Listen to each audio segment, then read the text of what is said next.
وہ اس گھر کی برسوں پرانی ملازمہ تھی۔ معین اور سدرا اس کے ہاتھوں میں ہی جوان ہوئے اور ان کی شادی ہوئی۔ سدرا اور معین میاں کا کوئی جوڑ تھا ہی نہیں۔ آہ!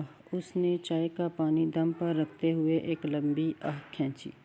کیا میں نے معین اور سدرا کی شادی کر کے واقعی غلطی کی؟ کیا سدرا پر میں نے زبردستی یہ بار ڈالا؟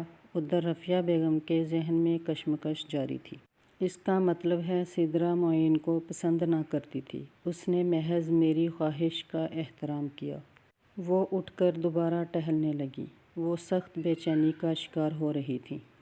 لیکن معین میں کیا کمی ہے؟ وہ میرا اکلوتا بیٹا ہے، بے حد لائق اور تعلیم یافتہ ہونے کے ساتھ ساتھ انتہائی سلجھی ہوئی طبیعت کا ہے، اور پھر خوبصورت مردانہ شخصیت کا مالک بھی ہے۔ وہ اپنے بیٹے کے بارے میں سوچنے لگی۔ یہی سب کچھ تو ہوتا ہے ایک آئیڈیل شوہر میں، جس کے بارے میں لڑکیاں خواب دیکھا کرتی ہیں۔ پھر سدرا کو معین میں کیا کمی نظر آئی ہے؟ آخر سدرا کیا چاہتی تھی جو اسے معین میں نہیں ملا؟ وہ بے بسی سے اپنے ہاتھ ملنے لگی۔ مجھے سدرا کی پسند کا علم ہی نہ ہوا اور میں سمجھتی رہی کہ سدرا اور معین ایک دوسرے کو پسند کرتے ہیں۔ اسی لیے تو میں نے ان کی شادی کا فیصلہ کیا تھا۔ وہ خود کو سمجھانے لگی۔ اللہ پاک جانتا ہے میں نے بڑی نیک نیتی سے یہ فیصلہ کیا تھا۔ انہوں نے اپنے آپ کو صفائی دی۔ بی بی جان چائے؟ مختارہ چائے کا کپ لیے کھڑی تھی۔ ہاں، انہوں نے چونک کر اسے دیکھا اور چپ چاپ چائے کا کپ اس کے ہاتھ سے لے لیا۔ اچھا مختارہ، اب تم جا کر جلدی جلدی کام کرو، پہلے ہی آج صفائی کو دیر ہو گئی ہے۔ انہوں نے مختارہ کو دوبارہ بیٹھتے دیکھ کر کہا۔ وہ مختارہ کی باتیں سننے کے موڈ میں نہ تھیں۔ سچ مچ ان کے سر میں درد ہونے لگا تھا۔ جی اچھا بی بی جان۔ مختارہ بغیر مزید بولے اٹھ گئی اور جا کر صفائی کرنے لگی۔ اماں جان آپ کیوں مر گئیں؟ سدرا کے کمرے سے اس کے باآواز رونے کی آوازیں آ رہی تھیں۔ جھاڑو دیتی مختارہ نے ذرا رک کر اس کے کمرے کی طرف دیکھا۔ کیسی بے عقل اور ناشکری ہیں یہ بہو بیگم بھی۔ اچھے بھلے گھر میں خوش باش زندگی ہے، پھر بھی ہر وقت رونا ڈالے رکھتی ہیں، اس نے سوچا، اور دوبارہ سر جھٹک کر اپنے کام میں مصروف ہو گئی۔ پاگل ہے بالکل۔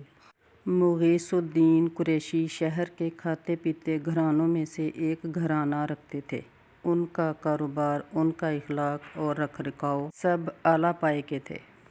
سیالکوٹ میں کھیلوں کا سامان بنانے اور اسے ملکی غیر ملکی سطح پر فروخت کرنے والے چند بڑے ناموں میں سے ایک نام مغیث الدین قریشی کا تھا۔ ان کا کاروباری معیار تو اعلیٰ تھا ہی، ان کا خاندانی وقار بھی کم اونچا نہ تھا۔ وہ لوگ علامہ اقبال اور قائد اعظم کے قریب ترین ساتھی اور چاہنے والے تھے۔ تقسیم پاکستان کے وقت ان کے گھرانے نے نہ صرف مالی قربانیاں دیں بلکہ ان کے خاندان کے بہت سے جوان اور بوڑھے بھی اس راہ میں شہید ہوئے۔ یہ لوگ ہندوستان کے کاروباری حلقوں میں بھی ایک نام رکھتے تھے۔ یہی وجہ تھی کہ تقسیم پاکستان کے وقت انہیں بہت سے لالچ دیے گئے کہ وہ ہندوستان کی سرزمین کو نہ چھوڑیں، مگر مغیث الدین قریشی نے بغیر کوئی نفع نقصان سوچے پاکستان پر اپنا جان مال سب نچھاور کر دینے کا وعدہ سچ کر دکھایا۔ اس وقت رفیہ ایک 10 سالہ بچی تھی۔ انہوں نے پاکستان بننے کا سارا عمل اپنے سامنے دیکھا تھا۔ جب وہ لوگ ہجرت کر کے پاکستان آ رہے تھے تو باوجود سیکورٹی گارڈز کی موجودگی کے ان کی ریل گاڑی میں سکھ اور ہندو گھس آئے تھے۔ اس کے چچا امتنان قریشی جو اس وقت 26 سال کے کڑیل جوان تھے، ان کو ظالموں نے بے دردی سے کرپان کے واروں سے شہید کر ڈالا تھا۔ امتنان قریشی جو اس وقت عصمت قریشی کی عزت کو ان سکھ درندوں سے بچانے کے لیے سینہ سپر ہوئے تھے۔ سکھوں کو اپنے ناپاک ارادوں کے سامنے یہ دیوار پسند نہ آئی۔ پھر تھوڑی ہی دیر امتنان ان درندوں کے سامنے رک سکے تھے اور اتنی ہی دیر میں مغیث الدین اپنے باقی گھرانے کو اس ریل سے اتارنے میں کامیاب ہو گئے تھے۔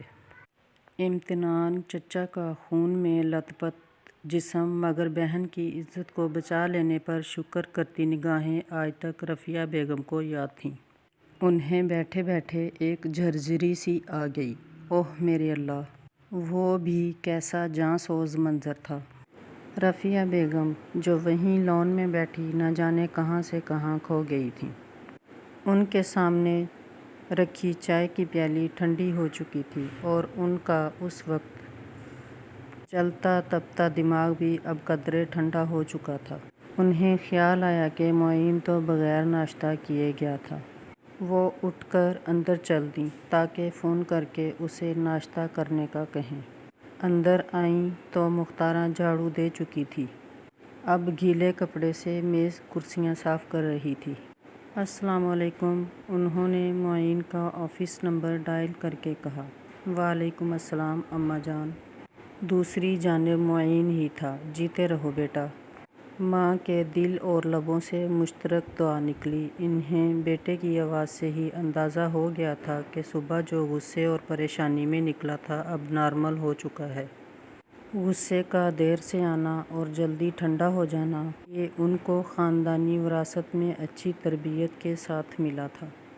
بیٹا آپ نے ناشتہ کیا یا نہیں؟ رفیہ بیگم نے اتنی محبت سے پوچھا کہ معین الدین کوئی بھی بہانہ نہ بنا سکا۔ نہیں اماں جان، بس وہ۔ بیٹا آپ فوراً ناشتہ کر لو، کیونکہ انہوں نے جان بوجھ کر بات ادھوری چھوڑ دی۔ اماں جان، آپ نے ابھی تک ناشتہ نہیں کیا؟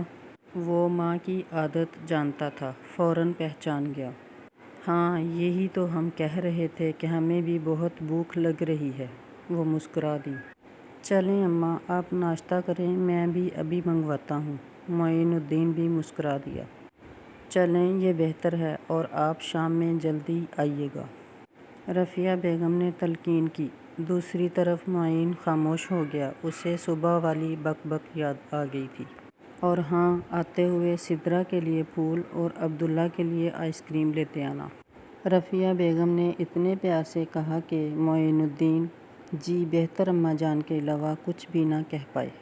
اللہ آپ کو سدا عزت و وقار نصیب کرے۔ خدا حافظ۔ خدا حافظ اماں جان۔ فون رکھ کے معین سوچنے لگا۔ اماں جان بھی بس محبت کرنے کے سوا کچھ نہیں جانتی۔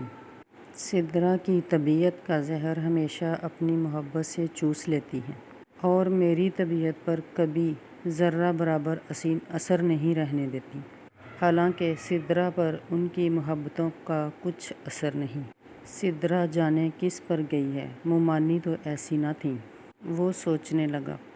مومانی تو بہت محبت کرنے والی بے حد نرم مزاج کی تھیں، اور یہ سدرا، آہ! اس کے دل سے ایک حسرت نکلی۔ کاش اپنی شکل و صورت کی طرح سدرا کا دل اور زبان بھی اچھے ہوتے۔ ٹیلی فون کی گھنٹی بجی تو اپنے ذہن کو جھٹک کر وہ فون سننے لگا۔ اس کی انگلیاں چپڑاسی کو بلانے کے لیے گھنٹی بجا چکی تھیں۔ اب وہ بھی خاصی بھوک محسوس کر رہا تھا اور ناشتہ منگوانا چاہتا تھا۔ اگلے 2 روز تک سدرا کا موڈ خراب ہی رہا۔ رفیہ بیگم خود ہی اس سے بات چیت کرتی رہیں۔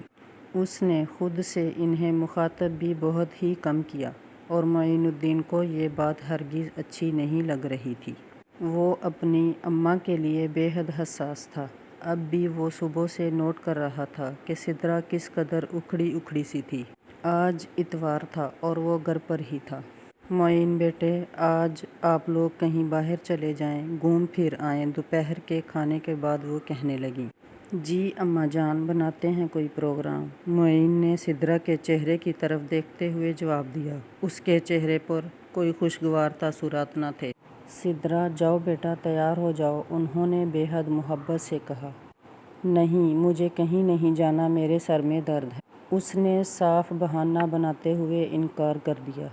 لیں بی بی جی، گرم گرم چائے پئیں، سر درد بھی جاتا رہے گا، ساتھ ایک درد کی گولی لے لیں۔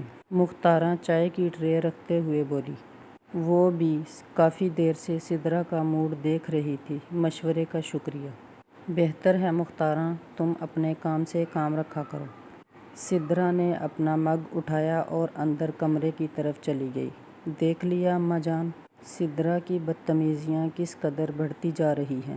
کسی بڑے چھوٹے کے ساتھ بات کرنے کا سلیقہ تک نہیں رہا۔ معین کو اس کی یہ حرکت بہت ہی بری لگی۔ اچھی تو رفیہ بیگم کو بھی نہیں لگی، مگر وہ اپنی ناپسندیدگی کو دبا گئیں۔ نا سمجھ ہے، سمجھ جائے گی۔ انہوں نے بیٹے کو تسلی دی۔ اماں جان، آپ کو ابھی تک سدرا کے بارے میں خوش گمانی ہے، ورنہ بات بہت آگے بڑھ چکی ہے۔ اس نے انتہائی بے بسی سے ماں کی طرف دیکھا۔ اس کی آنکھوں میں بڑی گہری آس اور حسرت تھی۔ رفیہ بیگم کا دل بیٹے کے احساسات جان کر دکھی ہو گیا۔ ہم آج سدرا سے بات کریں گے، اسے سمجھائیں گے، آپ پریشان نہ ہوں۔ انہوں نے بیٹے کو تسلی دی۔ آپ بھی جا کر آرام کریں، ہم شام کو بات کریں گے۔ رفیہ بیگم نے چائے ختم کر کے اپنا مگ واپس میز پر رکھا اور اپنے کمرے کی طرف چل دیں۔ اماں، کس قدر دکھی اور پریشان کر دیا ہے اس لڑکی نے ہم دونوں کو۔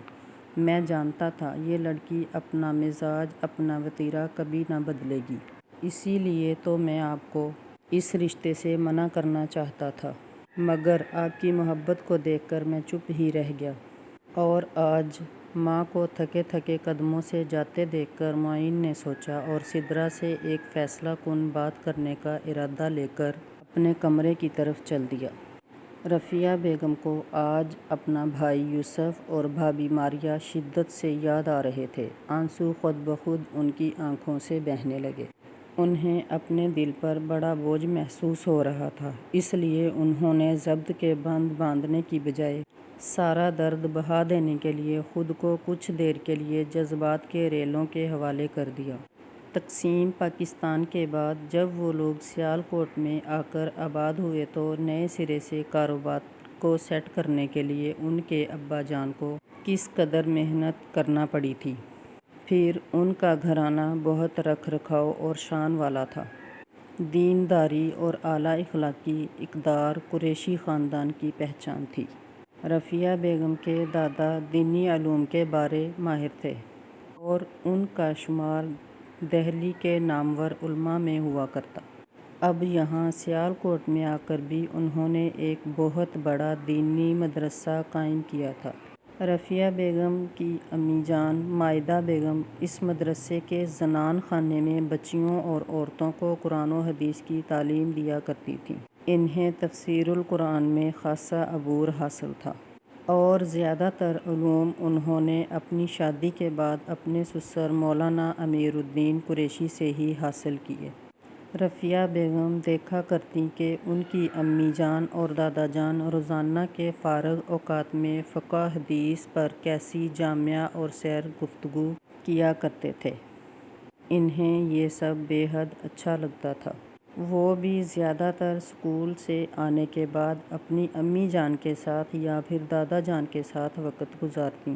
انہیں اپنے بچپن اور لڑکپن کے شب و روز اچھی طرح یاد تھے اور یہی یادیں ان کا سرمایہ حیات تھیں۔ انہیں اچھی طرح یاد تھا جب وہ کالج میں داخل ہوئیں تو ان کی ماموں زاد بہن ماریہ کا داخلہ بھی دادا جان نے ان کے ساتھ ہی کروایا تھا۔ اور کالج سے واپسی پر دوپہر کے کھانے کے بعد سعیدن بوا ان کی پرانی ملازمہ نے آ کر اطلاع دی، بیٹا آپ کو مولانا صاحب یاد فرما رہے ہیں۔ پھر رفیہ بیگم کی یادیں آگے سفر کرتی گئیں۔ میں اور ماریہ دونوں ہی اپنے کالج داخلے پر بے حد شاد تھیں اور آپس میں کالج کی